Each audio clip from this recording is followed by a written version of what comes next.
All right, we here at Newsmax are taking you to the border of Israel and Lebanon. Now, this comes as we're waiting on a deal between the U.S. and Iran.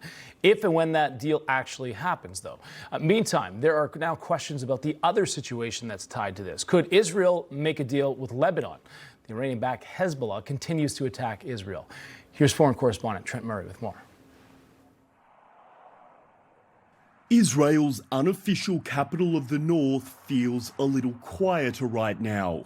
For Kiryat Shamona, just a couple of miles from the Lebanese border, the war has taken a toll. Many residents have left, the local economy has slowed, and temporary shelters like these line the streets. Living here means you only have 30 seconds warning from incoming rocket fire. As you can see, but just before there were a few rockets that shut up. At the IDF's request, we've concealed Colonel R's identity for operational security reasons. As Chief of Staff to the 769th Brigade, he's tasked with keeping the towns of the north safe from Hezbollah attacks. His troops now operating north of the border. We went in and we started scouting and going through the houses. I'm talking about the civilian houses.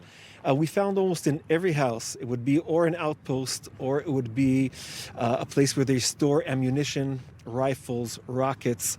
In the school, we found ammunition and rockets. We drive further north to the Israeli town of Metula. It's just a stone's throw from what remains of the Lebanese town Kfar.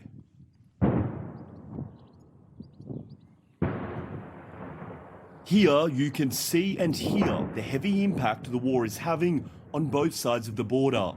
Well, while on paper this ceasefire is still in effect, when you're standing here at the border, you do get a very real sense of how fragile it is. We are hearing the constant sound of outgoing artillery rounds and also the buzz of drones in the sky. And then what you see there behind me about a mile away is the result. Those villages in southern Lebanon being hit as part of those IDF clearance operations. They are villages that the Israelis say were being used by Hezbollah to launch attacks on northern Israel.